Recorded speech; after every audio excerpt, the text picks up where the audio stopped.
आजच्या शुक्रवारच्या जनसंवाद कार्यक्रमामध्ये निरनिराळ्या भागातून विविध असे प्रतिनिधी नागरिक या ठिकाणी आले होते। यावेळेला डोंबिवलीहून देखील जे MIDC भागामध्ये राहणारे नागरिक आहेत ते देखील या ठिकाणी आले होते आणि अजब कारभार कसा असतो MIDCचा याचं हे एक उत्तम उदाहरण आहे।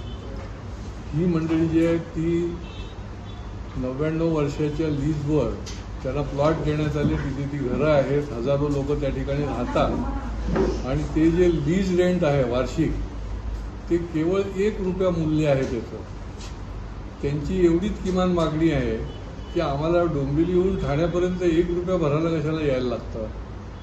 आदरणीय मोदीजींनी एवढी मोठी टेक्नॉलॉजीचा उपयोग जागोजागी निरनिराळ्या ऑफिसमध्ये केलेला आहे आणि या ठिकाणी MIDCने अजून काहीच त्याच्यामध्ये काही प्रगती केलेली नाही आणि त्याच्यामुळे ऑनलाईन देखील त्यांना ते पैसे भरता आले पाहिजे आणि पुढची 10 वर्षाचे 20 वर्षाची देखील ते भरू शकतात, ते भरता आले पाहिजे।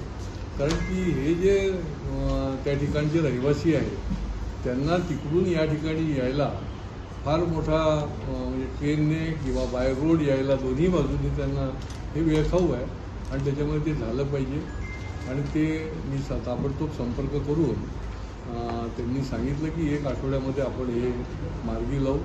की एवढी वर्ष हे लोकांना हा प्रॉब्लेम होता, म्हणजे हा कारभारच अजब आहे। महापालिकेमध्ये देखील आता परवा आम्ही मिटिंग घेतली, हे जे कॉन्ट्रॅक्ट लेबर आहेत, कंत्राटी कामगार ज्याला म्हणतात, हजारोने आहेत आणि यांना वेट बिगारासारखे तुम्ही राबवता। पाणी खातं असेल, आरोग्य खातं असेल, त्याच्यानंतर निरनिराळी जी खातीमध्ये कंत्राटी कामगार आहेत हे ठेकेदार काय महापालिकेचे जावई आहेत का? 4-4 महिने या कंत्राटी कामगारांना पगार नाही, ज्यांना एकही दिवस सुटी नाही, म्हणजे हे गुलामाच्या वर्तन झालेलं आहे आणि त्याच्यामुळे आम्ही सख्तपणे त्यांना ताकीद दिलेली आहे की याच्यामध्ये तुम्ही 1 आठवड्याच्या आत म्हणजे त्याचे पगार तर झाले पाहिजेत आणि 1 आठवड्याच्या आत जर याच्यामध्ये तुम्ही सुधारणा नाही केली तर महापालिकेच्या समोर त्या ठिकाणी ते धरणं धरून बसतील। हे कॉन्ट्रॅक्टरची कशाकरता हे लाड पुरवले जातात? 4-4 महिने हे पगार देत नाहीत आणि यांच्याकडनं यांना राबवून घेतात आणि 1-2 नाही, शेकडोने कंत्राटी कामगार निरनिराळ्या खात्यातले आहेत आणि त्याच्यामुळे याच्यामध्ये कुठल्याही प्रकारचं कॉम्प्रोमाइज केलं जाणार नाही। अनेक भागामध्ये महापालिकेच्याच सारखे काही जे विषय आहेत त्या विषयांच्यासाठी देखील लोक आलेले। आता जे जुने रहिवासी आहेत त्यांचा हक्क अबाधित असला पाहिजे। काही जे विकासक आहेत हे काय करायला लागलेले आहेत की त्यांना बाहेर काढून टाकायचं, त्यांच्याबरोबर कुठलंही ॲग्रीमेंट करायचं नाही, त्यांच्याशी कुठल्याही प्रकारची चर्चा करायची नाही आणि त्यांना वाऱ्यावर सोडून द्यायचं आणि ती बिल्डिंगची विकास करायचा। मी शहर विकास खात्याला सख्तपणे सांगितलेलं आहे की यांचा हक्क जो आहे तो अबाधित आहे आणि त्या अबाधित राहण्याकरता तुम्ही वेळ पडली तर यांना कुठल्याही प्रकारचे परवानगी देता कामा नये। परंतु हे लोक 40-40 वर्ष राहणाऱ्यांना तुम्ही जर त्यांचा हक्क देखील देत नसाल तर हे कदापि सहन होणार नाही आणि त्याच्यामुळे त्यांनी देखील त्याप्रमाणे कार्यवाही करण्याचं ठरवलेलं आहे।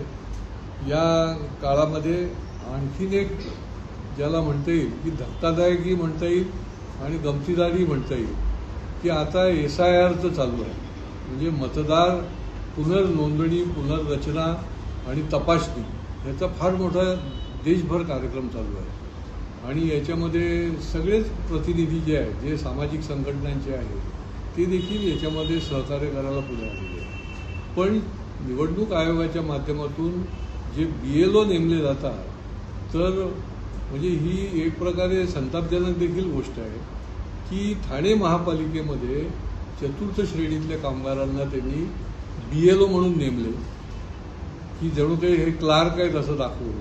आता 4थी श्रेणीतल्या कामगारांना BLO नेमताच येत नाही, तर हे सगळे लोक माझ्याकडे आले आज या जनसंवाद दरबारामध्ये। त्यांनी सांगितलं साहेब आम्हाला प्रशिक्षण देताना काय सांगतायत तेच कळत नाही आहे, हे 4थी श्रेणी कामगार आहेत आणि यांना अशा प्रकारे तुम्हाला नेमता येत नाही तर तुम्ही खाते भरणी करण्याकरता अशा पद्धतीने जर महापालिकेचे कनिष्ठ अधिकारी अशा प्रकारच्या याद्या बनवून जर यांना कामाला लावत असेल ते बरोबर नाही. मी ताबडतोब माननीय जिल्हाधिकारी आणि माननीय आयुक्तांशी चर्चा केली आणि त्यांनी ताबडतोब ते विड्रॉ करण्याचं ठरवलं आहे. की अशा पद्धतीने म्हणजे ज्याला म्हणता येईल की दुर्लक्षच करायचं आणि काहीतरी आपलं यादीला यादी द्यायची म्हणून नावं द्यायची, हे त्या अधिकाऱ्यावर खरं तर कारवाई केली पाहिजे. अशा पद्धतीने एवढं महत्त्वाचं लोकशाहीच्या काम सुरू होत असताना तुम्ही जर अशा पद्धतीने नावं देत असाल आणि ज्यांची नावं दिली चतुर्थ श्रेणीतली त्यांना देखील जर जबरदस्ती करत असाल, त्यांच्यावर कारवाई करण्याची पण भीती दाखवत असाल, तर हे बरोबर नाही. आता तर समजा हे शेकड्याने जे त्यांनी दिलेले चतुर्थ श्रेणीतले की ज्याच्यामध्ये सफाई कामगार आहेत, शिपाई आहेत, निरनिराळ्या ठिकाणी की जे ग्रॅज्युएट पण नाही आहेत, SSC पण नाही आहेत, तर त्यांना देण्याचं त्यांनी आता विड्रॉ केलेलं आहे. असे निरनिराळे विषय घेऊन, काही व्यक्तिगत विषय घेऊन देखील या आपल्या जनसंवाद कार्यक्रमामध्ये लोक आले होते. ॲडमिशनच्या संबंधामधले देखील विषय चालू आहेत.